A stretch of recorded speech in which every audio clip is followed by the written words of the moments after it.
Everyone, welcome to the Barbecue and Brew Show. My name's Ryan, and today on the show we've got a couple of lads from Tasmania who took Australian country music scene by storm after their performance at the Australian Got Talent about 10 years ago, a long time ago. Since then, they've released 5 studio albums, 1 live album, 17 consecutive #1 singles on the national radio charts, 3 #1 hits in ARIA Country Charts, 2 of them reached #2. They've toured Australia, USA, and Canada. These boys love to tour, and I don't think they're ever going to stop touring. And just going to ask them, and that's one of the things I love, especially Tom. Awarded 6 golden guitars too, so arguably one of the hottest acts in Australia at the moment. So, and just in case you're wondering, we are talking about the Wolfe Brothers coming in live from Tasmania today. They're going to share their story, tell us how they got started, insights into how they create their music, and talk about their new single that just released last month.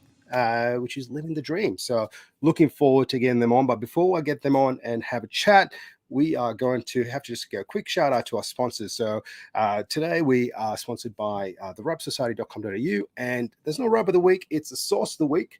We're going to go with Mama Elisa's hot sauce. This sauce is amazing. Put on everything, rums with mayo. But yeah, so check out rubsociety.com.au, RFTRS, to get yourself a 10% discount. And I'm going to crack this with the boys in a minute, because who loves Breast beers? The Wolfe Brothers do. It's the Bowen Heads Bitters by Brewery Colo. So can't wait to crack into this beer. These guys are down in Ocean Grove, just in our neck of the woods. Looking forward to getting them on. Well, looking forward to cracking the beer, but looking forward to, more importantly, getting on our friends from Wolfe Brothers on. Let's just get them going. This is a bit of love. Nick, how you doing? And Tom, morning, mate. Welcome to the show. Good to be with you, mate. This is good. What a good way to spend a Monday morning. Yeah, mate, great to beers be on a Monday morning is the way I like to do it, mate. Mate, great to be on. Thanks for having us on, hey? Yeah, fantastic. And look, let's kick off. What are you guys drinking? Well, I never thought I'd saying this, but it's Monday morning at 10:02 a.m. and I'm about to crack a Cascade Lager. Now, this is, we've mentioned this in many of our songs. In particular, ain't seen it yet. Round here we get high on that Cascade Blue. Can't get this out of Tassie.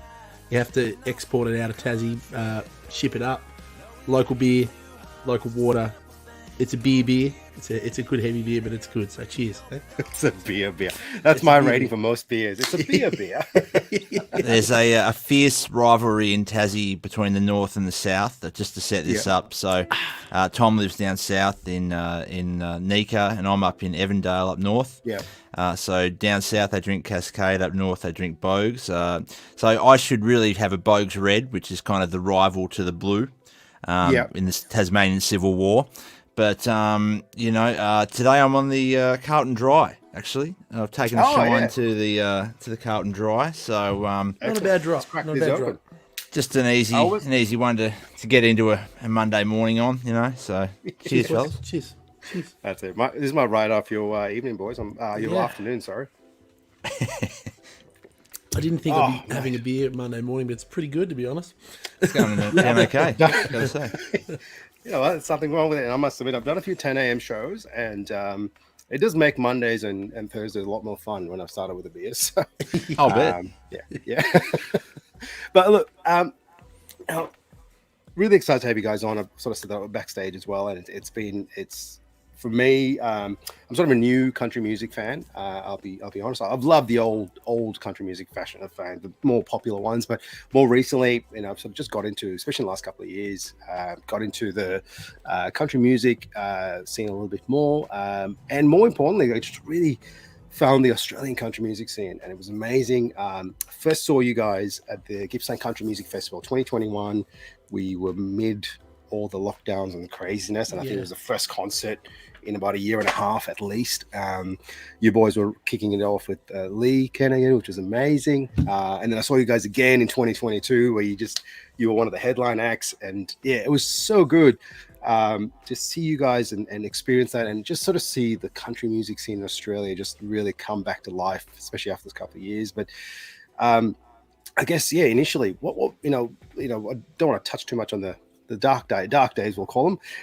But what was it like coming back and sort of getting your music played live? Because Tom, all of your Instagram is how much you love live music. Yeah.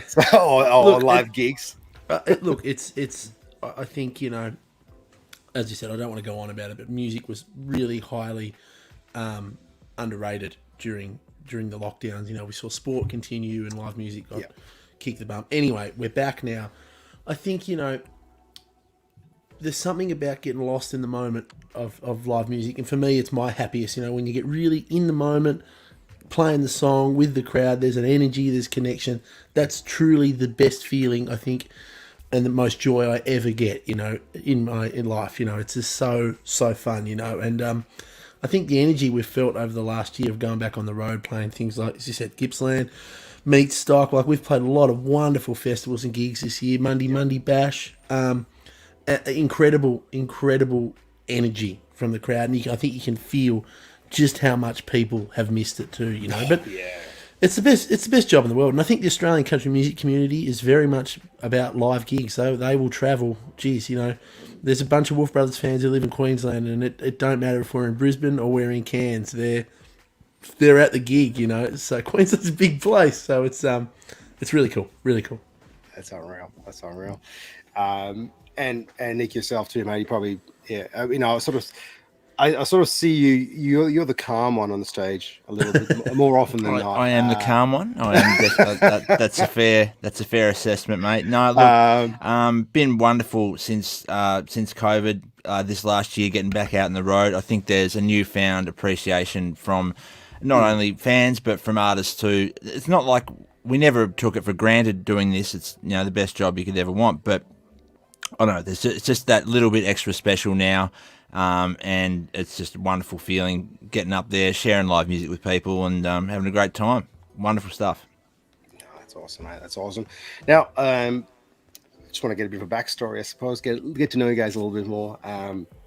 And I know you guys got Australian Got Talent, but the band formed in 2010. Obviously, you probably were playing a lot of music before that as well. But give us a little bit of a backstory on how the music began and what got you to Australia Got Talent. Yeah, well, I suppose 2010 is the date we kind of put in the bio, but, you know, we're obviously brothers, so we've always played music together our entire life. To paint a bit of a scene, our great grandfather, Tom, is that right? Yeah, he was a fiddle player, and then our grandfather was a saxophone player, or he played a lot of different instruments. I reckon he could play anything you put in front of him, basically. And he had a thing called the Wolfe Family Orchestra back in the day, travelling around Tassie, you know, playing barn dances and all that sort of stuff. And I think he also used to run a bit of a side hustle where he'd make a bit of homemade wine, sell that to the people as well, and so it's a bit of an entrepreneur. Yeah, and then our dad was a drummer. He had a band called Midnight Revival around Tassie for, you know, most of his life. And it was pretty inevitable we were going to pick up music in some way, you know. So here we are, basically. Tom and I always played together with various mates. The original lineup of the Wolfe Brothers, Brodie and Casey, they lived, you know, 5 minutes away. Bro was down the road. Casey lived also on Wolfe's Road, and we'd hear him drumming after school. And, you know, it was always going to happen. We were always going to get together and make some music, and it did. And it's been a wonderful thing that we've been able to go through kind of our career and do it with our mates. It hasn't been something that's been thrown together. It's something that evolved naturally. Just kids growing up, catching the school bus together, making music. And, very cool to be still out here doing it with these guys, and we love it. Oh, that's awesome, man. And I think you sort of see that in the chemistry and the way you guys play together as well. It's beyond the music, and it's amazing to see and good to see. And I guess early days, you know, things like songwriting and things. I look at, you know, I mean, look, I must admit, music skipped my generation. My dad. Same sort of guy. They put an instrument in front of him. He'll play it. He'll sing. He loves getting on stage. He loves to sing and things like that. Yep. It totally missed me. And so I have this dream. Like, mate, you've got some pretty good other skills though going on from what I've seen. Your barbecue stuff on Instagram. I tell you what, you've got some skills going on. Oh, thanks, mate. Yeah, look, I've believe it or not, hospitality is in the family too. So it feels nice that was part of my part of the heritage as well. But starting a band and things like that, did the instruments you picked and things like that, did they come naturally, or was it kind of one of those things like, hey, we really need a bass player, or man, who's going to be lead singer? Because I think lead singer is that one that there's always been a fight for. Well, look, it's a bit of a funny one with our band because I'm the lead singer, but Tom's kind of the front man. As I said, I'm the calm one. So yes, I might be the lead singer, but Tom's the showman, I suppose. So I can tell you how that worked itself out. That came about, before we said 2010, the Wolfe Brothers officially started. That's when the EP came out.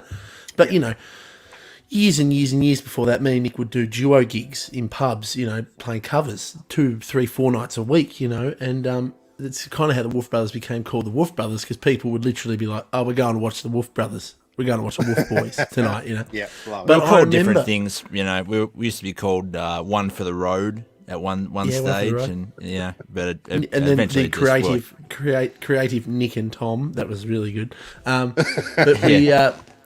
I remember like doing them first duo gigs. I can really remember when we're playing and Nick's singing and I'm doing my harmonies and playing bass. And I can remember being in a place called Hotel Soho and someone's like, what's your names? What are you called? And I was sort of like, and me and Nick's like, I don't know. Me and Nick were like, I'm not talking, you're not talking. And then I started talking and I sort of realised, okay, I've got to do this role.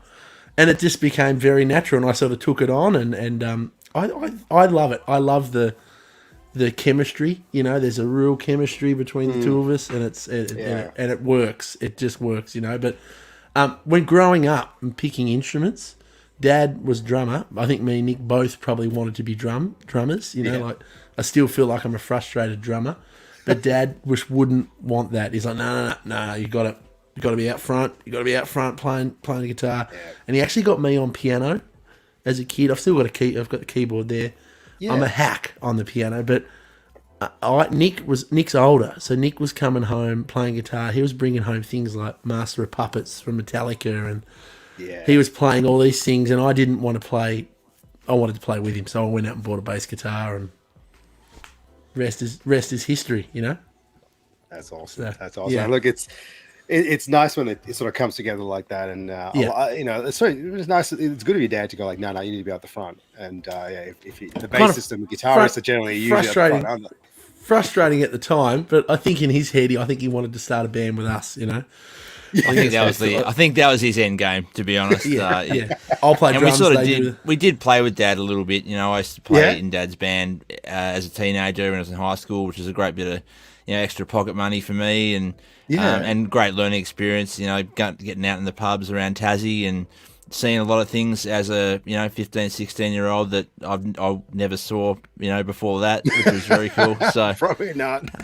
Excellent stuff. No, it's unreal. And I guess, like you said, the bias at 2010, but you guys have been playing for music for a while. But, and one thing I learned, I guess, preparing for the show is like, okay, these guys have been in Australia, got talent. I knew, it's interesting seeing you. I had you guys in a bubble of, okay, the Wolfe Brothers, they're Aussie country music band. And for me, a rocky country Aussie music band, which I love because I love a bit of rock in a bit of country. It makes it a little bit more interesting and more fun. But how did you get an Australian Got Talent? Who got the call? What was the invite? First thing I want to say, I really enjoy that you didn't know us from Australia's Got Talent. I think we've definitely surpassed that, and we've done enough. 100%. And I'm only bringing it up purely for we need to tell the story. No, totally. And we're very proud of that. What happened is we were Tassie boys. We put an EP out. We'd built up a really good following around Tassie. We'd go to country pubs in the middle of nowhere, put on a show. First time we'd do it, 20 people would come. Then 50, and then 100, and then all of a sudden you got utes and swags, and it became a real thing, and it was wonderful. And we'd put this EP out, and we'd sold like heaps of EPs at gigs and online. And Australia's Got Talent 2012 were doing a season where they wanted to focus on music, and they really wanted to focus on bands. We never really talked about this a lot until sort of recently, but the producers sort of sent us an email and said, we're coming to town. Would you like to audition? And at that point in time, I was sort of doing emails and handling that sort of stuff. And we had a lady doing a bit of management publicist stuff for us in Sydney. And I remember ringing all of the boys and saying, Australia's Got Talent wanted to audition, and everyone's like, no. And I get it, because, the reality TV show isn't really reality. If they want to sort of intrude you in some way or another way or not, they can. Long story short, this lady who was managing us at the time, Sharon, she's like, just do it. Just give it a go, because if I can get you guys on a festival, at Gympie, at Denny, or whatever, this might be the promo we need to get a bit more money to get you guys onto what us Tasmanians call the mainland and do some gigs. We gave it a crack, and honestly, mate, it was really wonderful experience. I mean, I think we did 5 or 6 performances, and then we did all original songs, and they wanted us. We did one cover, which was Big and Rich, Save a Horse, Ride a Cowboy, which we were doing in our set anyway. Yeah. So I'm really grateful for that. And, there was also, with the Australia's Got Talent thing, there was no sob story, there was no drama. It was just portrayed as a bunch of mates who love playing music together, which it was, which it still is, So for us, it opened the doors up touring. Lee Kernaghan saw us on Australia's Got Talent. That's how we ended up becoming his band. Our management saw us. That's how we got signed with Steve White Management, who's Lee's manager, who's been with us for 10 years. So it got the ball rolling. We got a 3-album deal with ABC off the back of that. So I'm glad we were convinced to go and audition and do it, because we probably wouldn't be doing this right now if it didn't happen, No, that's not real. And it's just it was a massive launching pad. But I guess what you guys did was you didn't go like, okay, we won. Oh, sorry, we came second. Sorry, I'll take that back. We came second. You guys just hustled. You worked hard since then, right? 100%. I feel like the first time we actually stopped was COVID. And even then, in COVID, we wrote, literally, we set a goal. We wrote like 2 songs a week, and we recorded an album remotely from our own studios, But we literally really nice break. It was. I mean, I got into going to sleep at a normal time and waking up, because our body clocks are all over the shop. And I was like, after about a month, I was like going to bed at 10 o'clock, waking up at 7. I was like, I feel about 8 years younger. But I remember when on that show, one of the executive producers, Australia's Got Talent, Greg, he's like, take this and take it by the horns and run with it. And I literally felt like that's what we've done. And I remember we were standing backstage with Andrew De Silva, who won, before they sort of walked us out to say who the winner was. And I remember we were laughing, going, oh, well, whatever happens, we're not taking a break for 10 years. And ain't that the truth, Yeah. So, yeah, man, it's an incredible experience, especially at that time in our lives where we'd barely left Tassie.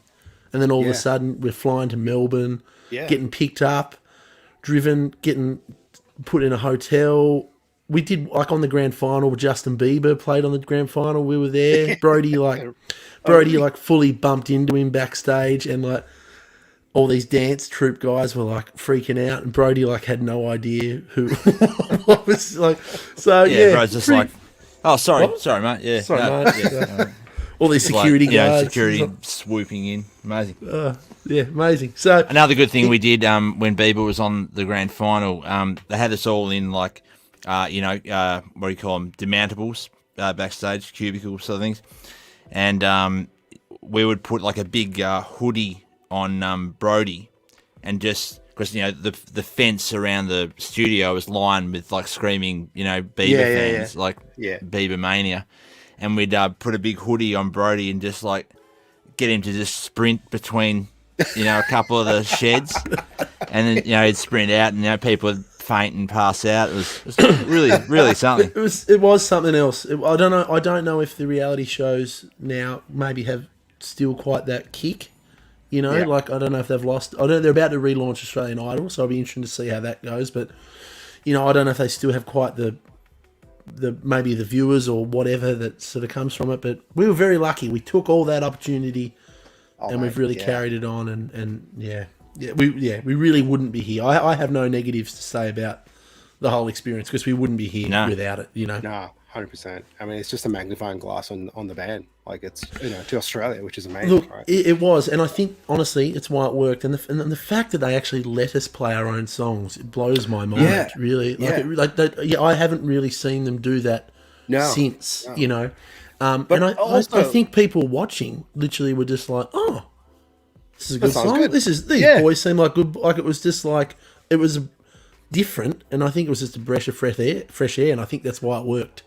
Absolutely, man. And I think on top of that, I think the big thing is like you've got these people doing covers, and you always compare to the original. You know, 100%. Didn't hit that.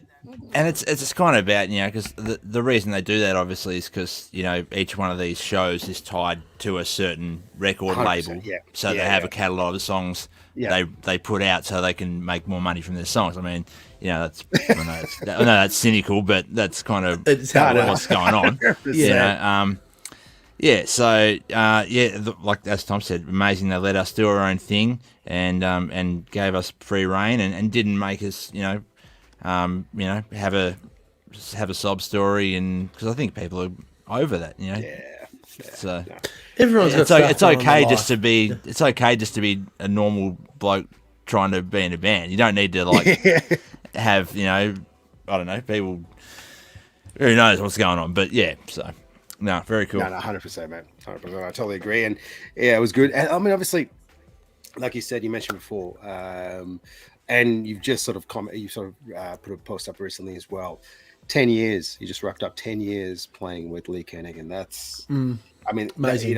If you get one thing out of the being on the show, and if he's seen you, and that's the one thing, that's a bloody amazing one. Amazing. What's the last 10 years, mate? 10 years. It's gone so fast. We've had so many amazing times with him.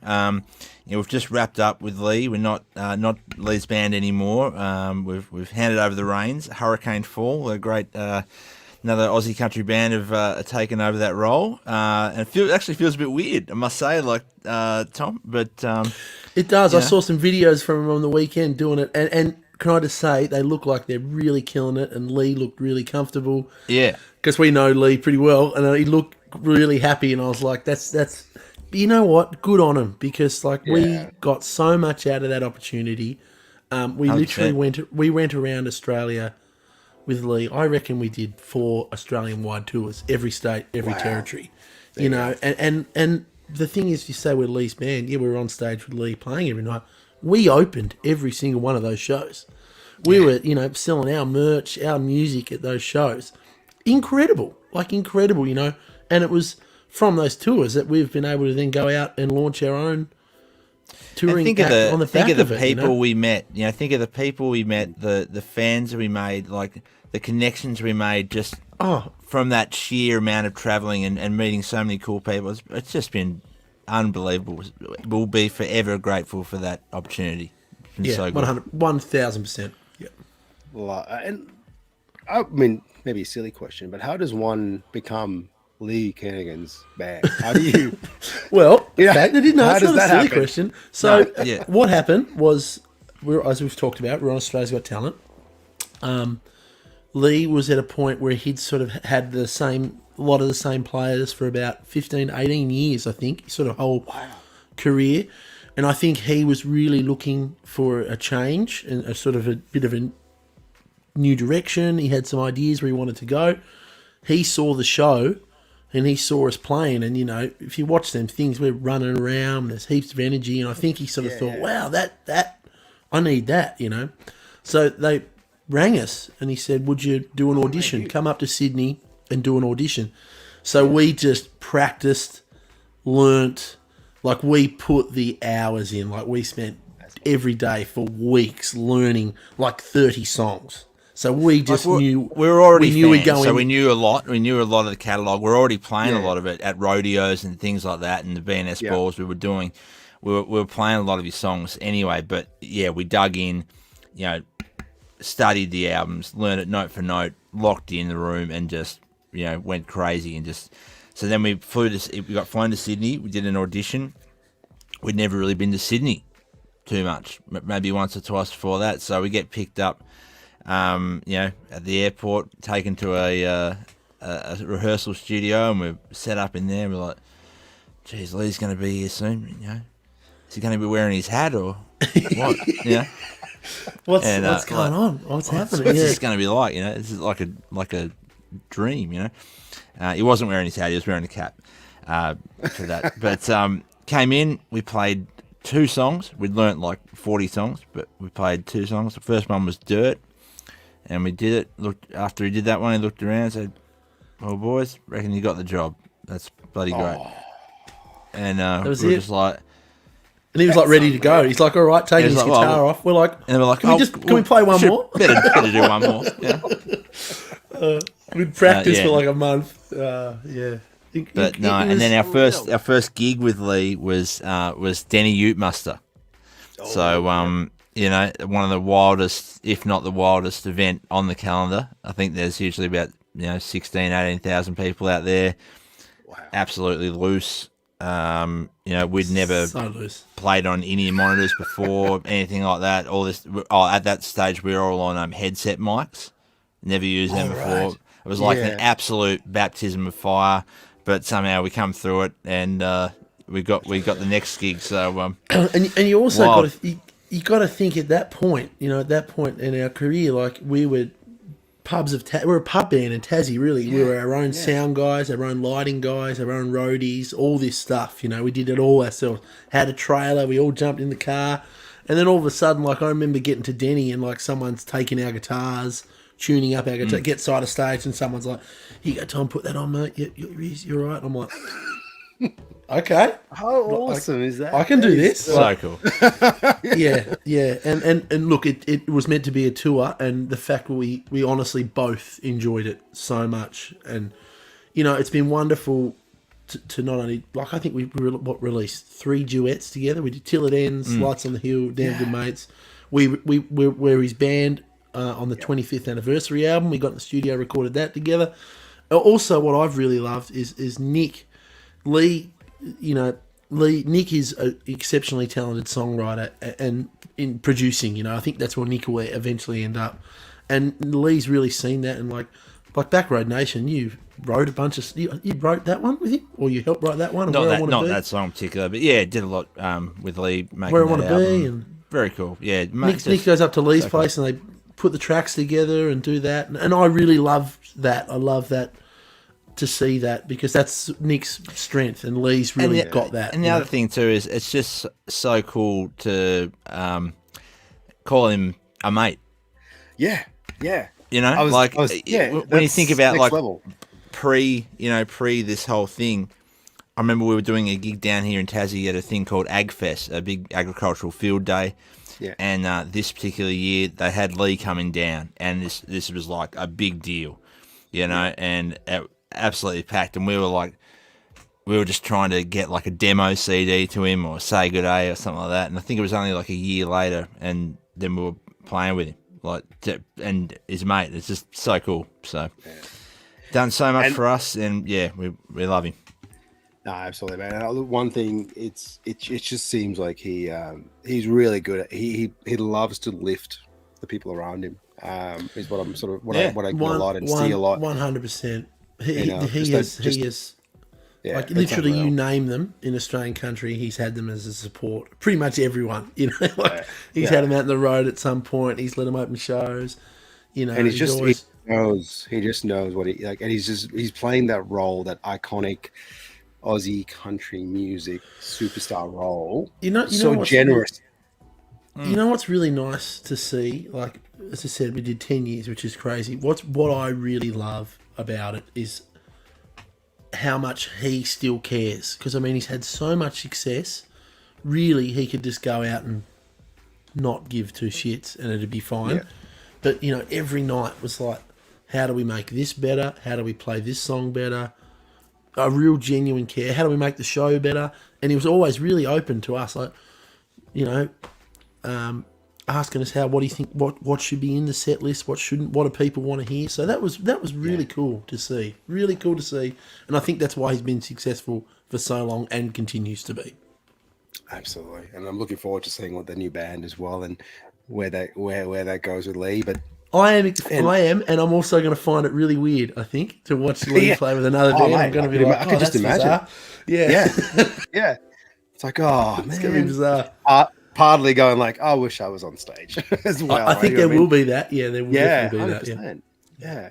Now, and that Mates song, Damn Good Mates, that, I keep listening to that one, and that one resonates so well. It's so well written, and it's just and I feel like that's sort of what attracted me to country music was the lyrics. There's a lot of storytelling, and it's positive, mostly positive storytelling. But I think the Damn Good Mates one, you're like, yeah, you know what? If I was stuck in a ditch at 2 a.m. and I probably had a few too many drinks, I'll probably call my mates. Like, it's just, like it's just good writing and good, like, I can tell you, music. We didn't expect that one to be as popular and as probably successful as it has been. Right. That was for the 25th anniversary album, and was a bunch of now, we can't take any credit. We didn't write that one. It actually, and people out there maybe who already know this, it's actually a song that originally existed, Damn Good Friends, by American artist called Tyler Farr. And then, Lee heard that. It's like, I reckon this would be a great one for us to cover. But we'll change it to Damn Good Mates. And so, we obviously got permission and all that stuff. Yeah. But I think there's something about it being mates. We've changed a few things, Yeah. And I think it's just, there's something a little bit more magic about it, I think so. It really works. It really works. It works really well. And it's funny to just see when they really connect like that. And that one's really connected. And, like, that'll be a part of both of our set lists, I think, for probably ever, like we play it every night because we have to, and it's been interesting. Loves it. The crowd loves it. Yeah, it's been really interesting to just see the connection, like I often get Snapchats from random people at 3 a.m. or in someone's shed, like, mates, Dad, mates. You're like, oh, but that's awesome. And that's what you want a song to do. You want to get that reaction. 100%. Yeah, 100%. Yeah, and it's just there's only certain songs that do that. In when you're at a pub, there are certain songs that pull you in together as mates or friends and just having a good time for a good sing along. So the fact that you've got one and it goes well, it's bloody amazing, mate. Bloody amazing. Very happy to have that one. Now, country music, like I said, I'm a freshman. I'll call myself a freshman. I do enjoy quite a bit. I've got a bloody 18-hour playlist that I built over the last few years of just American and American Australian country music, and really fell in love with the Aussie country music. How much has that changed since you guys started, especially over the last 10 years? And I feel like there's this real shift into a little bit of country music fusion, I'll call it, only because it's like food fusion. Like, it's mixing country with rock, country with electronics, country with rap, and there's a little bit of that, and that seems to be catching the market. But how are you finding that? It's a constantly evolving genre. It's obviously, if you were to A/B side by side what's on the Billboard Country Chart right now, and let's say Johnny Cash or Slim Dusty. Hugely different. Oh, huge. Yeah. The thing is, I think, and I'm sure Tom agrees with this, the ones that are going to be remembered and stick around are the ones that lyrically have that honesty, integrity, and soul, and they're the ones that you could produce very traditionally or completely modern with all the bells and whistles and electronic nonsense and all that stuff. But if the core of the song, the lyric, the story, if that's not honest and real, I don't think that won't stick around. The ones that stick around have that integrity, I think. Bang on. I think, look, for me right now, like, I don't want to say we're old, but we've been doing this a little while, 10 years really since the first EP. I think when we probably first came in to the market and started releasing EPs and music, I don't want to say country music was in a bit of a slump, but I would say Australian country music right now seems to be booming, and it's really great to see. And it's great to see artists that are doing real pop radio friendly country doing really well, and then on the complete other side, guys who are really taking it back to a more of traditional sound, rock and bands, bluegrass influence, all that stuff doing really well as well. And I think it's everything's about the song. There seems to be a bunch of really great songs and songwriters coming through Australian country music right now, and it's really exciting to be a part of. Like, you know, I feel like we did more festivals last year than I think we've ever done in any year, you know, and a lot of them were sold out and packed, you know, and that's really good, really good. It's a very... It's nice to hear, I think, country going back to country. I think over maybe the last few years, definitely some pop influences really seem to get a lot of popularity. And the way Nashville works, which is where most of the country songs that we hear are written, you know, I don't know if people know this, but, you know, there's like literally companies and buildings with offices that people, it's their job to write songs, you know, 2 songs, 3 songs a day. And we've gone over there and we've written with these guys. And, you know, if something... I didn't know that. But what happens, so what happens if there's a big song, let's say the big song's Sam Hunt, Body Like a Back Road. Then we see, for the next 2 years, everyone chasing the next Body Like a Back Road, okay? Yeah. So it'll be that similar production style or that similar topic or groove or, you know, when Florida Georgia Line came out with Cruise, basically everything for the next 4 years was trying to be Cruise. You know, that's a generalization, but that's kind of how it works. So that's it's been nice, I reckon, to hear country kind of go back to a little bit more of a traditional place. A lot of like 90s country influences really back at the forefront, which was an awesome time for country music. You know, George Strait, Garth Brooks, Dwight Yoakam, all these legends, Alan Jackson, you know, all that stuff. It's great to hear those sorts of sounds coming back. Like, good to hear pedal steel coming back into, you know, into the sound fiddle. That Luke comment Combs. Comment's bang on. Yeah, and it's 100%. like guys like Luke, Cody Johnson, one of our favourites. and I love, and it was just, look, timing is, I don't want to say there's luck, because really it comes down to hard work, but timing is definitely a big thing in this business. And I think you had the Florida Georgia Line effect. I think, as Nick said, that was so big, and that style of production, everyone chased that for years and years and years. And it was like 5 or 6 years that was sort of happening. Then all of a sudden, people were ready for something, and you got Luke Combs, when it rains, it pours. Big guy with a beard, drinking a Miller Lite on a, you know, I am who I am. This is what I look like. I play guitar, I sing well, and I write country songs. And people just went, I love it. And it's so and it's so refreshing and so good to see that, you know. And I mean, that's the thing, because I feel like a lot of guys were maybe sort of thought, geez, if I need to get successful in this country business, I've got to sort of chase this more of this pop sound and do that. Where it's just really nice to see guys like that, just they're themselves, and it's really working, you know. It gives guys like me hope, you know. I'm not exactly a supermodel, but it is good. It's really good to see that, and absolutely great. You know, and you got like Hardy. Hardy's great, and Morgan Wallen releasing songs like country ass shit. I just want to do some country ass shit with my country ass friends. That's great. That's really great, and it's really good. So it seems. But to even be like boom, you know, boom even town. like what's it? Wallen's song, 7 Summers. You know, like that's far more of a, like, you wouldn't 5 years ago you'd never hear that in the radio. Yeah, 100%. You know, you think of that. It's kind of like an Eaglesy type group. You know, very much. Yeah, but I mean, he still does a lot of stuff with drum machines and all that sort of shit. But he would do. What I like about him is he would do full on like songs with hip hop artists that are like full trap beats and like drum machines, and then at the same time do right the other way, you know. And I think that's where it's going, and I think that's what we have to be open to, because, you know, I listen to, in one day I'll listen to Wallen, Luke, Beatles. I'll listen to, you know, 90s country, I'll listen to 70s rock, I'll listen to hip hop, whatever, you know. I listened to NWA the other day, you know, like it's all good. If it's a good song and it's real and it's honest, and it's good. That's it.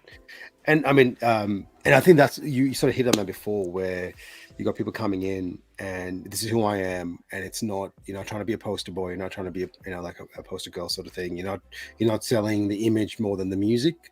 And I think that's what drew me, to 100%. someone like Brad Cox is a great example. Like basically wonderful example, amazing vocals, amazing on stage, and just pumps it out. And people are loving it, and it's because it's he's on stage having a smoke. He's like, well, "This is who I am." Yeah. So drinking a beer, you like it or you don't. Like, so good on. I reckon it's great. Yeah, we need more of that. Yeah, 100%. And you mentioned sort of Hardy as well, and even Hardy's music. It's just if you listen to all of his songs, none of them are the same, but they're all good. And that kind of ties back to what you guys do as well. Like, I mean, new song being released now, "Livin the Dream." That's got a real country beat, and sort of I felt like it kind of goes back to almost your EP style. Had a little bit more, bit of country music to it, and I sort of really enjoyed it. But then sort of one beer at a time. It's just like this punchy, 100. Like let's get it up and jumping around, which is an amazing song. So you did the same thing. We love, like, the last two albums, Country Heart, Kids on Cassette. There were some things we really wanted to do, like, some songs we've written that I guess almost had some pop influences, like the one we did with Amy Shepherd, "Something Good's Gonna Happen." That's, some synthy sounds. And like Anybody Ever was pretty synthy, and we really wanted to do that. Like, we really were sort of going through that influences and stage at the time, and we're really proud of all that stuff. And it felt like coming into Livin the Dream and what will be a new album next year, we were both just really ready to be like, you know what, wicked. Let's just I was just thinking the other day. I remember when I think we released "Anybody Ever," it might have been, and there was a comment on the thing. I think the guy was called Greg. I don't remember his last name. It was like, well, I'm out. If this is what they're putting out after no breaks, and now this. I'm out. So, Greg, we hope we get you back with Livin the Dream, mate. I think you're going to like where this new album's going. Look, it's we're proud of what everything we've done, but for us, we just want to do it with the new album and the single "Livin the Dream." It's just time to come back to a bit of country music. Guys like Greg in that comment, like, I think probably our more successful songs, maybe the songs we're known for, like, talked about "Damn Good Mates," even though we didn't write that, but things like "Ain't Seen It Yet" and "Hey Brother" and "Country Heart," and they're all very real in our life and, honest, down to earth stuff. And I feel like as a songwriter and as an artist, you can't write that. Like, you can, but, like, you just can't every time. You can't.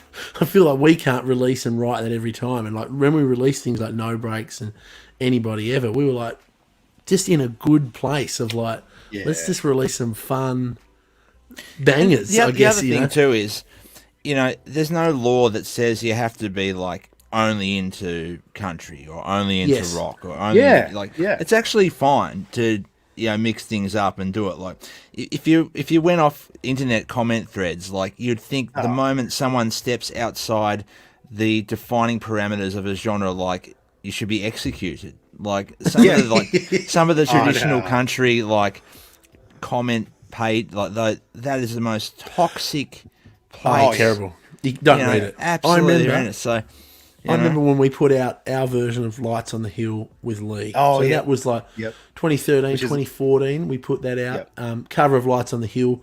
We'd done a tour with Dwight Yoakam, and that real honky tonk rock and sound. I remember, like, me and Nick and our band was sort of watching Dwight and thought, that's such a great them feels. So we started playing "Lights on the Hill," like this. And then Lee was like, that's great. He's like, I'm going to do a special edition of Beautiful Noise album. Do you want to record it and put it out together? Like, wicked. Anyway, stuck it out. Great. Been a fun part of the set. Still is. I remember when we put that out, someone, toxic internet comments, someone was like, Slim Dusty would be rolling in his grave. Now, I was a bit hurt by that. And then later that year, we played at a benefit concert for the Slim Dusty Museum at Rudy Hill RSL, Joy McKean, Slim Dusty's wife, the lady who wrote "Lights on the Hill." The song. She wrote the song. she was there, and she came backstage and wanted to talk to us specifically to just say how much she enjoyed that version, and actually thanked us for doing it, to taking it to a new audience. And I was like, Slim's wife, the lady who wrote it, loves it. This is fine. Yeah. We're fine. Tick.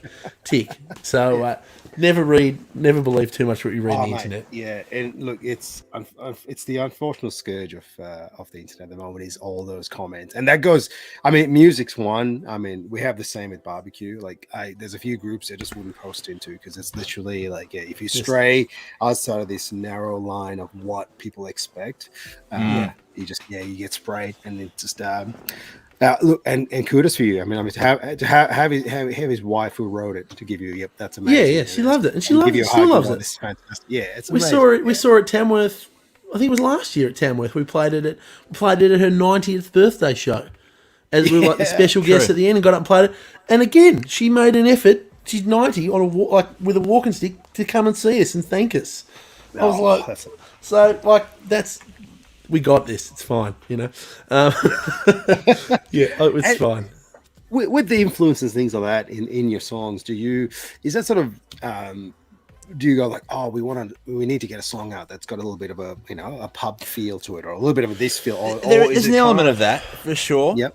But I think for me that usually gets determined by what the lyrical idea would suggest. Like, say if the title of the song we were going to write was Beer Party, that's terrible. But let's say we're writing a song. Put that in my notes. Let's say we're writing a song called Beer Party. We're not going to make it sad or low. You wouldn't think so. So I usually find the lyrical idea determines the music. Not always, but yeah. But the other thing with us too is, as much as we grew up with country, we grew up with Aussie pub rock. We've played pub rock Angels, AC/DC, all those sorts of guys, Noiseworks, Southern Sons, Farnham, Midnight Oil. Like, that's as much of a part of our kind of musical DNA as country as well. So it's inevitable. And I think, that everyone has so much access to so much music now. Yeah. We're only going to see more cross-pollination of genres. I don't know, you can't avoid but have these influences. I don't know how you could. It seems very limited to only pull from one narrow. Oh, that's it. Thing, Yeah, that's it. And it's a good way to sort of just narrow your fan base too. We've always found probably when we've, I don't want to say taken a risk, but done something a little different or taken a punt on something like, you mentioned One Beer at a Time, like that is rockin', almost Irish influenced rock, really heavy, which is interesting. Like, that song is probably, I don't want to say it was a bit of ahead of its time, but maybe for the Australian country audience when we released it, it wasn't quite ready. Like, it did well, but it was our most streamed song last year. People have just really gravitating towards that. Maybe they're a bit more ready for it now. I don't know, but so like we've found whenever we've done things like that, or when we released Ain't Seen It Yet, we hadn't released anything like that. It's always done really well for us, So it's good to take a punt and try something different. No, I agree with that. Good comment. Yeah. Now, I just country music has always been an acceptable, real man's way to have actual emotions, relatable situations and feelings. 100%. And you think of some of the. Well, okay, we've got a song on our new album that I'm concerned how I'm going to sing it and not cry. Right. So it's about it. This, we haven't had a song about a dog yet in our career, but it's. She's a hard one. We did it at a writers' round in Tamworth last year, and only just made it through. But it was interesting. We've only played. That's the only time we've ever played it live, and people were like, you could see people crying, and I was like, oh, wow. Okay, I think we're on it. But it's it's honest and it's real. Like, we've been so lucky growing up here on the farm with dogs, and I mean, anyone knows, like, they're so loyal and they love you so much, you know, and they just want to be there for you. So like we sort of wrote a song about that, and I'm excited. This next album, I think we've got some of our best. I think we've got some real heart and soul and some real country rockers. I think it's some of our best stuff here. Actually, we showed it to the boys in the band. So in the live band right now, Brody's still with us. We've got Dave on drums. Dave actually played drums on this new album. And Scotty's playing keys. And Brody, he said, I feel like that's the most Wolfe Brothers album I've ever heard. Yeah. I was like, okay, I'll take that. That feels pretty good. He said, I feel like that's the most one you've ever done. So that's exciting for me. That's very exciting. No, that's fantastic. And so with the new single that's come out, who wrote that one? There just seems to be a lot of like sort of homage to different country songs in there as well. Just in the wording, I'm reading into it too much, but it made me go like, it made me like do these little smiles. I'm like, oh yeah, that's good. That's good. That's good. Was that something that came through? Yeah, so we wrote that one during COVID. It was Tom and I and a fellow called Jason Duke over in Nashville. And yeah, it was a cold winter's morning from memory, Tom, I think. It was. We've written a lot of songs with Jason over the years, but we've never cut any. We're always like, man, I love writing this guy. Like, he's so good. And I think, but none of the ones we'd written had ever been right for the album we were making at the time, you know. But that was one of the things. One of those writes we had no real idea of what we wanted to do. You know, kind of just like, let's just write something, you know. And but Livin the Dream, what a saying, you know. Like, you hear that 5 times every a day, day. surely. Or I don't know, in my circles, I do, you know. Yeah. But it can be applied to, you know, a good situation. It can be applied to a shocking situation. And yeah, in this case, it's just about, you know, the simple things in life. You know, we've all got it pretty good, really, you know.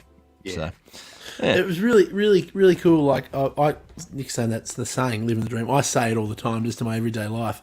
And now we've released the song. My mates are like, ha ha ha, like think I'm plugging the song. I'm like, oh no, I was actually just saying that about the conversation.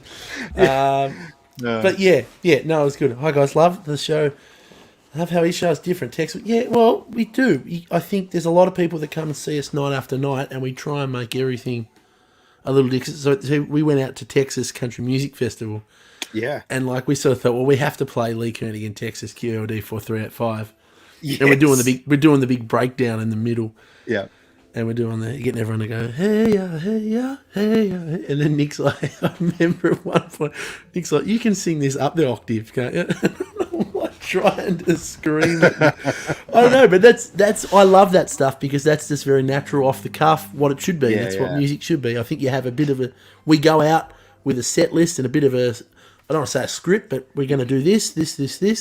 And then the night evolves and the gig happens and things happen and you make each night unique, and I really enjoy that. They're the things that make it special. You know, you go out with a format. You're going to do a set list, but it's things like that crop up and are funny, and you know, like remember Tom earlier this year when we were playing at the Wallaby Hotel, and in Gold Coast, and just before we went on, my wife called me and said, "Okay, the toilet has just fallen through the floor." Okay, so I've been in this house for 2 weeks, right? The toilet's just fallen through the floor. Okay, right. So I'm thinking, well, there we go. There's the bathroom. You know, that's complete bathroom renovation. You know, don't have that money. Horrendous, like absolutely. You know. Nick's freaking out. It's not in a good head because then I'll ring the insurance. And they're like, yeah, no, that's not something we'll cover. So, like, you know, it was excellent. Yeah, and Nick's worked for worked his whole life basically, save up the deposit to get this house. He's finally got his dream house. He's like so pumped. It's been like talking about it all year, and then you could just see Nick was just like He was melting. He was just like backstage, like, fuck. So I shouldn't swear. He's so just bad. like, and I'm like, mate, we'll sort it. It'll be fine. We're fine.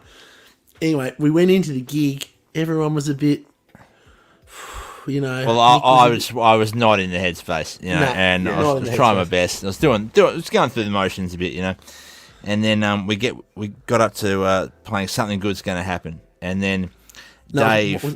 Was it One Way State of Mind? Oh yeah, maybe it was One Way State of Mind. And then Dave, our drummer Dave, he's just pulled out. Dave comes from like emo music, kind of screaming metal, punk rock, amazing drummer. He's just pulled out the most obnoxious, overplaying, a million notes sort of drum fill in the most inappropriate time during One Way State of Mind, and I nearly cried with laughter, and I just couldn't contain. I just needed that, Yeah, it was very good. So, what a time that was. I'm happy to report the toilet now is fixed and we're all good. But wow, what a journey that was. But it was so funny, that moment. Dave just knew, right, I've got to get a laugh here. And then we had the best gig after that, and I think we were playing random things and we're jamming, and we have bits in our songs where we do solo sections and talk gibberish, and it was just fun. It was really fun, So I love that stuff because you never know. You hope for the best. You just never know what's going to happen at a gig. You never know some people throw bras on stage, whatever. You just don't know. You don't know what's going to happen. So.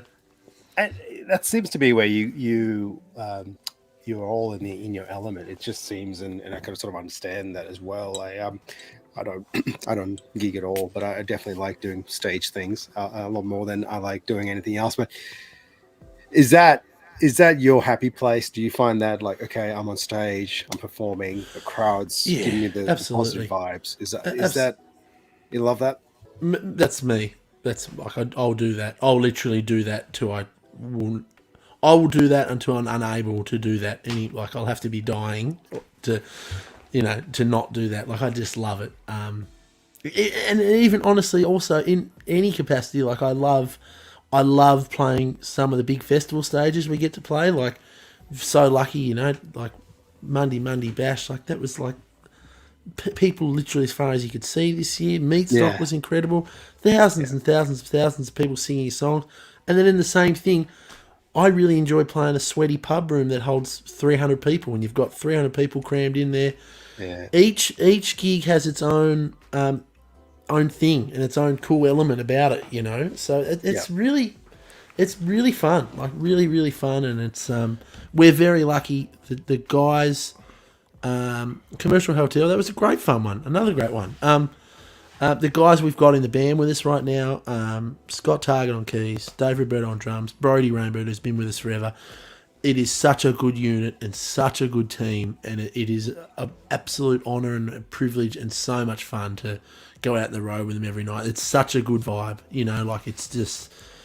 We couldn't enjoy ourselves more, I think, if we tried. I think we do need another Tassie BNS. Yeah, I agree with that. Yes. I've got a good little paddock out here now. Maybe Maybe you should. Maybe it's time. I'm listening. Maybe it's time. Maybe it's time to bring back the Bull Light Bash. No, that was a good one back in the day. That was a good one. We used to play this event called the Bull Light Bash. Yeah. Which was after, down here in Tassie, we have an Ag Fest, which is like a big field day expo. Yeah. They used to do rural youth used to do a Bull Light Bash party afterwards. And, there'd be utes and mud and girls, and it was just country. It was raucous, but like all them country gigs, it was safe and it was fun, and everyone was just there to have a good time. And that was some of our early gigs, and there we go. Wolf Fest 2023. Yeah, we got to bring it back. We've been talking about bringing it back. We started just pre-COVID. We did a Wolf Fest. We did a couple of gigs. Yeah. Because I've always loved the idea of having a Wolf Fest. Because Ozzy Osbourne had Oz Fest. Motley Crue had Crew Fest. I was like, well, we got to do Wolf Fest. Yeah. We had big plans, to make it, build it up over years. And basically, the first Wolf Fest was big couple of pub car park shows, big stage, bunch of acts, Yep. really good fun. We did 2 in Tassie, and we're like, great, let's do this next year. And then COVID hit, and any money or anything that we had to time money to put into that, it just all disappeared. But yeah, let's bring it back. I'd like to bring it back. I want to bring it back. 2023 Wolf Fest. Yeah, I'm looking forward to 2023. I think you've got quite a few different gigs already lined up, and obviously new album coming out. I think it was March, April. Was it the rough plan at the moment? Date to be confirmed, but yeah, it should be late March, April sort of thing. So just on the live thing. Oh, yeah, sorry. What I always thought that I liked the writing and the studio aspect of what we do a lot better than live, but since we've had this kind of current lineup this last year, the camaraderie, the shenanigans, the things that we say in the van, the level of dark humour that we get to in the van, which can never be repeated outside the walls of that van, has been some of the funnest times ever, I would say. But I really feel like where we're going with this new album and this new live band, I really feel like the best is to come. I really honestly believe that. I feel like we haven't peaked. I feel like we've still got a lot more growth to go.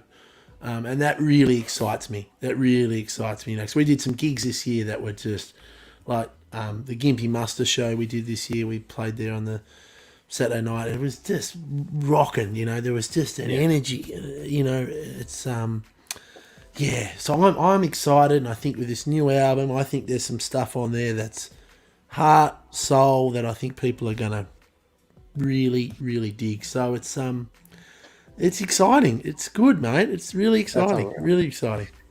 And I mean, you got a few awards. Obviously, you've been nominated for as well. Video of the Year and Song of the Year. I put them in. And you got a few golden guitars sitting behind you as well. I put them in shot. Yeah. I saw it. Well played. Yeah. Well played. Yeah, we do. Look, it's actually really nice to have some nominations for next year's Golden Guitar, because it's not our album cycle, because Kids on Cassette was the year before. But we're up for video, which is really lovely and kind of nice, because we shot that video at Tamworth. Right. But we're also up for single and song of the year for an Adam Brand song that we wrote with him called All or Nothing. So that's really nice. We wrote that one with Brandy. I think it was maybe towards the end of COVID, and it was really nice because the thing is with Adam Brand, like years and years ago, we were like front row at the Rest Point Casino, singing his songs. We were really big fans, and then as we've entered this career, we've been able to, do become his mate, do gigs together, and then to be asked to write this song with him, and he had all these ideas. That was really special. And then to be the other element of it too, it's nice to get the nomination, because that was the longest Zoom I have ever been on in my entire life, and I'm sure it probably set a record for the longest Zoom session anywhere in the world. It's probably we got it done, which was lovely, and good to see a bit of a nod from the peers, and we'll see how we go in January at the awards. So but really geez, cool. It was a long Zoom, right, Tom? Wow. Yeah, it was. It was a few hours working. 8+ hours. 8+ hours. It was over 8 hours on a Zoom. Yeah. But we got the song. Look, we got the song. You got to hang in. You got to hang on. You got to hang in there sometimes. There's a really good question here. Do you notice that? Let's bring it up.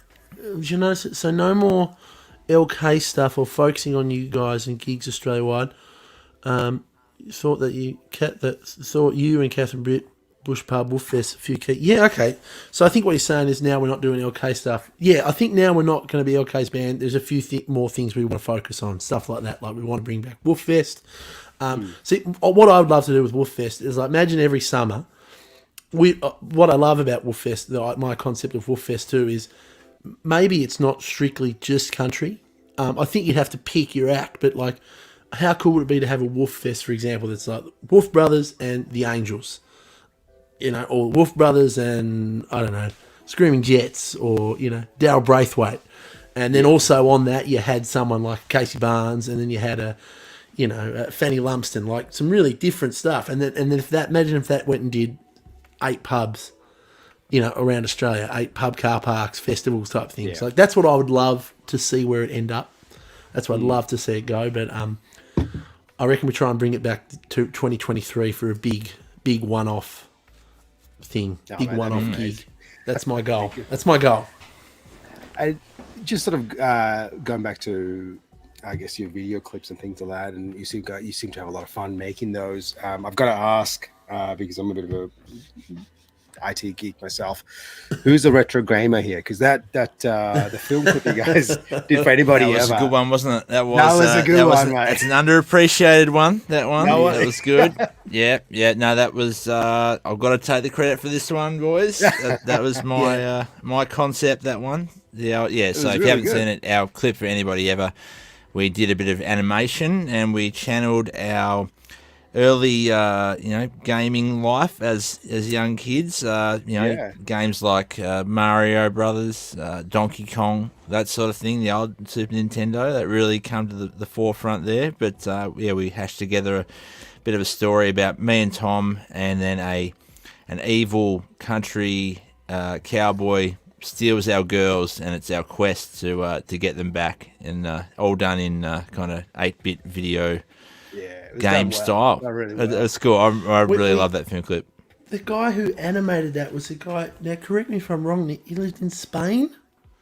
I think it was Spain. Yeah. He lived in Spain. Like, this is how amazing the internet is. Like there's like companies and stuff you can like put the idea out to and just say, hey, I want to do this. This is our budget. Who can make it? And he came back and he worked on that thing for weeks, and he loved it because he was an IT guy, and Spain was so hit with COVID. He literally couldn't leave his house, so he didn't leave his house for like 6 months. So he like sat on and made this. But we got him on one of our live streams and had a chat, and he was a lovely guy. So really cool. It's interesting too. I don't know what's going to happen, but the way social media is now with things like TikTok, Instagram Reels, that, and the ease of how people can make video content now, I think we're probably going to see less music videos because, music videos as a thing are very expensive to make, and, people aren't really going to, make a music video when they can just do all the stuff on their phone. That's kind of the way it goes. That's true. But it's very sad because the music video as an art form is awesome, I think. You think it's some of the iconic videos. We always enjoy making them. Like it's I feel like ain't seen it yet. I keep talking about that song, but I feel like I ain't seen it yet. That film clip 100% helped that song. Like I feel like that song was a very strong song, and then I feel like when people saw that film clip, I think it was like, I think people were sold. And I remember like having the concept for that was that's our driveway, that's the farm. I'm literally just, I thought, well, we need to show the gate, written on the road sign and written on the gate. We need to show it. And like, I think there's only 8 shots, 8 different edits. And that was another thing too. I sort of thought at the time I was watching Country Music Channel, and there's so many shots, so many edits, film clips, like bang, bang, bang, bang, bang. It's almost hard to concentrate on.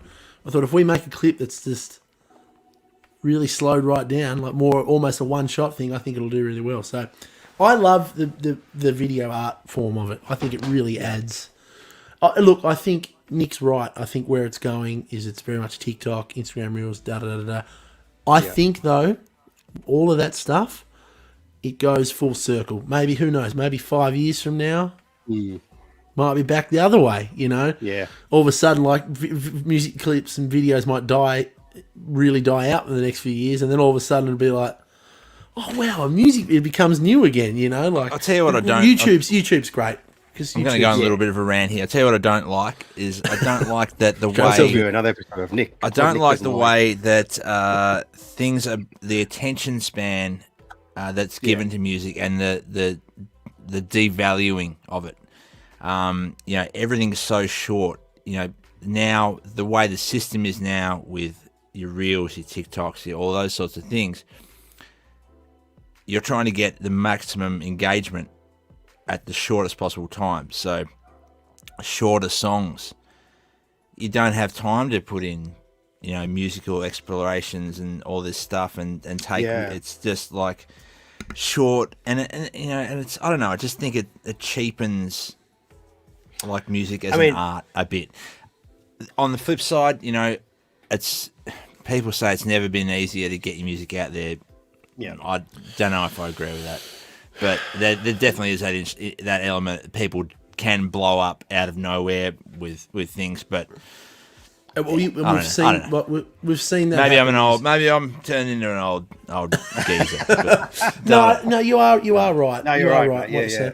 And I think it's Monday morning. I've had a couple of beers. And I'm starting to wind up. Starting to wind up here. Yeah. I think what has happened though with all of that stuff is you're actually seeing artists being able to blow up and become really successful using like social media and TikTok, and it's always evolving, and you've got to be on it, and you've got to be doing it. You've got to, as an artist, got to take the mindset that is there to use for your advantage. And the one I used for that recently is James Johnson has completely blown up, and he has used TikTok 100% to his advantage, and good on him. Great songs too. Yeah. Obviously, things don't cut unless it's great songs that really connect, but he's used that, and good on him. It's so nice to see, and I think it's there to be used, and it's there to be capitalised on, and it's nice to see that. Nice to see it working. There was a question before: what would you like to see to promote country music to another level? I think it's happening, because I think when we first started, we used to get a bit annoyed. We'd go do something like Sunrise or the morning show, and they'd literally be dragging the hay bale out the back of the studio and sitting on. Yeah, set. I'd like to see. Yeah, that's like I always say this. Music. I'd like to see mainstream radio, mainstream media, play country music, and when they do, if on the odd occasion that they do play country music, don't treat it as a joke. Like they're always like, oh, here's the boot scooting man from country town with his double denim suit. Like, no, this is one of the most popular and successful genres in the world. Yeah. And like in America, like if you'd said that in America, like, oh yeah. Well, someone would probably do an act of violence on you, but but you bang on, and it's one question I find whenever we do sort of mainstream media outlets, there's like, why country? So why not? This is the best. Like, you don't ask a pop artist why pop music. Why? Yeah, just treat it as a genuine art form that it is. I think the stats and the things that are happening is actually bigger than that now. I mean, seeing Morgan Wallen and Luke Combs sell the tickets they are, CMC Rock sell out, the festivals that are, the actual people that are listening, buying tickets, coming to shows is like bigger, almost becoming bigger than a lot of these, which were once upon a time these mainstream media outlets, And now the internet, stuff like this. We do heaps of stuff like this, and we love to do stuff like this because these long form chats is where you actually learn something and you have, good, intelligent conversations. It's not just, here's 3 minutes, we've got a 3 minute chat, we've got to plug the single, we've got to talk about that, and we've got to say something funny so people listen to us. Okay, let's go. Like that's... Yeah. So and it has. I mean, you would have seen that in the last decade. I mean, unfortunately, country music. Everyone has to lean into the way social media is going and the way you need to deliver things. But I agree with you, Nick. It is a bit of a lost art. And Jeff sort of mentioned there. Michael Jackson's videos back in the day, like those. We used to wait for those kind of music videos to come out, and I think there's a little bit less of that now. I mean. Maybe you'll see it at the the ultra high end of things. Mega stars who are still going to spend $1 million to make a video and have the money to promote it as well. And they will recoup it. They can recoup it through touring, through all of their other avenues. That's it. Where guys like us, if you're not getting millions and millions and millions and billions of streams, or selling 20,000 tickets a night. You can't, go out and spend 250 grand on a video. Is like, no, I'd rather buy a house. No, that's it. And I think that's the And I think that's where you guys get the loyal following from, because people know that this is, you're not in it. And I think that's the difference. You mentioned before, like, oh, why are you in for the pop? Why are you into pop music? But that's 90% of the time you're going to go down that genre for the dollars, right? Like, I mean, I'm generalizing. I mean, I'm really generalizing, but at the end of the day, that's you want to get on the radio, you want to get played, and you play to the strength. Whereas, especially in the country music scene, especially in Australia, it just comes from a place of passion and love for the music, love for the country. It's nice, isn't it? It's really nice that's probably one really cool thing about Australian country music is I think people just do their own thing a bit more. Because there's not as many box ticking type things to get on the radio thing. I actually think Australian country radio is quite a healthy, diverse mix of both male and female artists, but also of all the different subgenres. You know, when you compare it to, say, the American country radio scene, there was a iHeart Radio list that came out recently that was the top 10 played, all men, all pretty similar things, but I don't know, when I turn on most stations, Australian country radio, I'm hearing all sorts of different stuff. You hear, geez, you hit the right one, you're going to hear like a bush ballad, and you're going to hear I think it's pretty healthy. I think it's really cool. No, and I totally agree. I think people are smarter sometimes than people give credit, because that's what people listen to that. Like, I'll listen to John Williamson, and then I'll listen to Morgan Wallen, and then I'll listen to, Lainey Wilson, I don't know, and then I'll listen to Dolly Parton, I don't know, it's all fine, so look, it's good. I think Australian country radio is very healthy at the moment. I think Kicks Country, we're very lucky. Kicks, that we were the most played. They'd released in the top 10. We were the most played on artist on Kicks this year, which is mind blowing. But you look at that list, it's a good mix. It's a good mix of artists, good male and female, which is good, which is really good. And that's what you need. I think I'm a huge fan of Kicks. It's on the radio, and every time my wife gets in the car, she changes it. But it is, You'll get her. You just keep working her. Yeah. Oh, I got the kids. They sing along to a couple of songs. They've been inaugurated, and they're getting into it, which is great. But now, Nick and Tom, we could probably bang on and talk for ages, but it's been so good to have a chat to you guys and sort of get to know you guys a little bit more. And I think there's definitely a lot more we can talk about. And I think it's great to see where country music is going. And it's great to see yourself sort of leading the charge, especially going to the next year and the next 5 to 10 years. Because I'm sure that like Lee, we're going to see more people coming through the scene and become and take those places. Like you talk about Slim Dusty and then you're like, oh, who's gonna be the next Slim Dusty? And I feel like Lee's moving to that space. Then who's going to be the next 100%. Lee Kernaghan? It's that real. It's nice seeing that journey and sort of being a part of that. And I suppose before I sort of let you guys go, where can people find you? What's the best place to interact with you? Because you, Tom, you're very, you're both very active on your socials as well. And what I love about your socials is that when you speak to someone, it's you, which is great, and it's a nice touch. Yeah.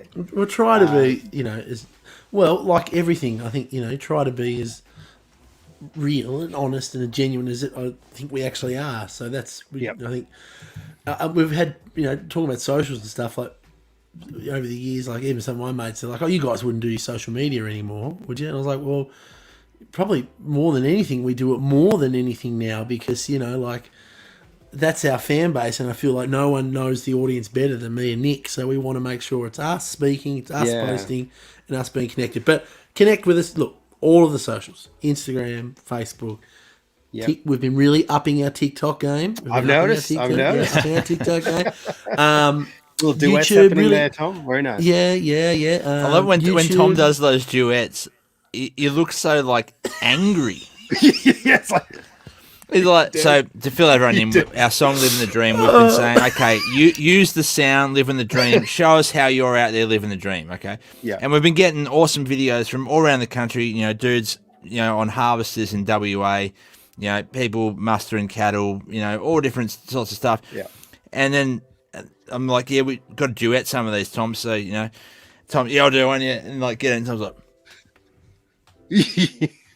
like I'm actually concentrating. Like, normally I'm watching it going like, it, I don't mean to be. I don't mean Have to a be. smile, mate. Have a smile. I am very happy. Yeah. I'm actually a very happy guy. Hey, I was going to ask you, we haven't even talked about like barbecuing. We've talked a little bit. No, we haven't. Yeah. So. Have you ever smoked a Devon? Like, like Devon? Like a, like a roll, like bologna, I guess. Have you ever smoked one?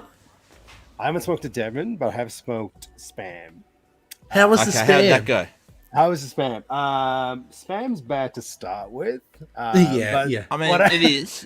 What I did though, so basically just add some rubs, barbecue rub to it, and some barbecue sauce, and everything that the barbecue rub and sauce touched was amazing. Sure. My wife didn't eat it. She kind of went like, "What are you doing?" Yeah. But yeah, look, it's been done, and there's a lot of that happening enough. So Devon was on my cars as well. Yeah, do a Devon.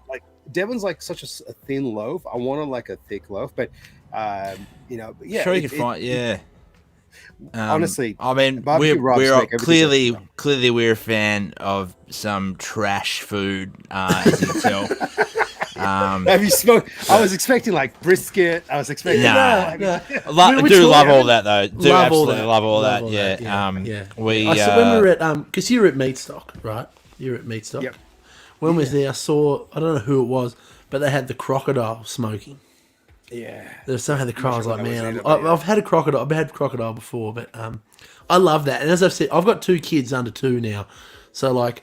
The idea of going out and cooking a barbecue, my life is chaos. Like my 20-month-year-old, she's nearly 2, Evie, she's just running into everything. Like I can't be outside with a hot barbecue plate. But I'm looking forward to when they're at the age when I can, because I'm going to get into it a lot more. But I want to get, what do they say? You reach a certain age, as a man, where you either get into World War II history or smoking meats. So, perhaps you're going to go to the smoking meats way, Tom. I love my World War II docos. So there you go. Yeah. I think that's Spam. This could be wrong. Didn't that come from like World War II? I'm sure it did. Because in the English, sense. I think because they were like food rations. Yeah. And that like England was on like food rations and had so little they had to do like to get protein, so they did Spam, so we could like sit in tins. There you go. That's it. And useless information. Nothing quite like that sound of Spam just popping out of the tin too. It makes a very unique. That's a vibe. That's a vibe. That one. Yeah. But yeah, look, Devon sliced and fried worked as well. That's a good one, Cheryl. I'm a big fan of Devon. I got to tell you, like Devon. I'll do a Devon. I love Devon. And my other thing I'm into right now is battered sausages. Love that. Oh yeah, right into that. That's good. Hard. They don't always enter the Bain Marie. You don't see them everywhere, but the few places that still run the battered sausage, great. What's your favourite thing? What's your favourite thing to barbecue? Pork ribs. Pork ribs. Yeah, good. Yeah. Nice. I don't know what it is, but that's just nice. Well, pork carries a bunch of different flavors, so you can sort of just take it and go like, all right, I'm gonna do a Asian style pork ribs. I'm gonna try and do. But you still cook it through the same process, but you can just throw some great flavors at it. Whereas beef kind of is better at being just like this salt and pepper and that bit of garlic. Yeah. Beef sure. Real nice. Yeah. It's kind of like it doesn't need to be overcomplicated. Lucky enough to have before one of our shows this year in Sydney at the Beer Shed. We were given, I will say, to date, the nicest piece of meat I've ever eaten. I haven't eaten any of your stuff though. So. We haven't tried yours, but this was exceptional. You gotta let me know. I believe it. Black Iron Smokers, was it, Tom? Is that correct? Black Iron Smokers. They set up there, mate, and they did like it was a beef rib. It was a beef rib. That one. Yeah, like a Wagyu beef rib. It was, wow. Yeah, see, once you start into that range and you got some, decent marbling onto your beef, and especially with beef, decent marbling, and the smoker doesn't have to do a lot. You don't have to do a lot. Just got to make sure. Do they smoke lamb much? The shoulders and things like that. Yeah, you can Yep. smoke a lamb shoulder, and that pulls apart really nicely. Or you can, I mean, effectively, you can roast. Like, you can do a roast lamb, but you do it in the smoker, so you get a little bit of smoky flavor to it, and it's a roast lamb as well. But it's a leaner cut, so it's a little bit different. But definitely, the shoulder's really good. I know. I won't go on forever. I know That's all right. has to wrap things up. Christmas is coming up. You're talking barbecue, mate. Well, Christmas is coming up, and I just ordered a Christmas ham. Yeah. Anything you recommend? Like, my mum used to glaze the Christmas hams. Yeah. What do you is there anything you recommend to do? Like, probably wouldn't cook it, but do you? Well, I mean, effectively you're just reheating it, right? So it's already cooked. Yeah. So you can eat it cold. I actually, after we have a conversation, I'm firing off 2 different smokers and doing 2 different types of hams. In the backyard today.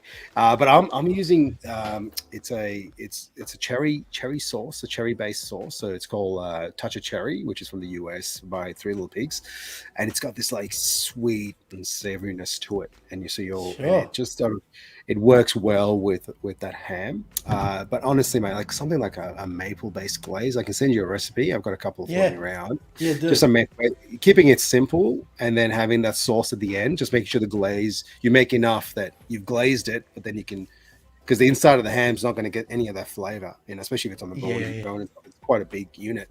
But you can, just basically all you're doing is warming it up, like an hour and a half, 2 hours in the smoker. That's all you really need, and you're done. Mate, country music, barbecue, beers. This is a good Monday morning. I'm happy. Good start to the week. This is a great start to the week. Very happy, mate. Very happy. Honestly, if you're ever down in Geelong, you let me know. I will let you know. Don't you worry. Yeah, 100%. Good on you, mate. Thanks so much for having us, eh? Oh, yeah, it's been my honor, and I've been really looking forward to this one, and it's been good to have a chat. Hopefully catch you live next year. You got a few obvious stage stuff happening as well, which is looking forward to the album coming out sort of March, April. Keen to see how that goes and things like that. And thank you so much for your time, and we'll hopefully speak soon and see you guys soon on the stage as well. We will, mate. Lots of tour dates coming next year. Lots of things to be announced, and appreciate the chat, and stay safe and have a great Chrissy to you and everyone. Hey, be good and be safe on the roads, and may next year be a great one for all of us. Yeah, absolutely. Good on you, mate. All right, Jan. So I'm gonna do I have to remove you from the stream, and then I'll wrap the show up, and I'll see you guys backstage. See you, mate. No worries. Excellent. All right, everyone. Tom and Nick from the Wolfe Brothers coming on there to have a chat, which is great. It's so good to get their story. And like I said, there's so much we can talk about. That show could have gone on for a lot longer. And make sure you check out the website, thewolfebrothers.com, which I'll pop in the chat comments there as well for any future tour dates and things like that as well.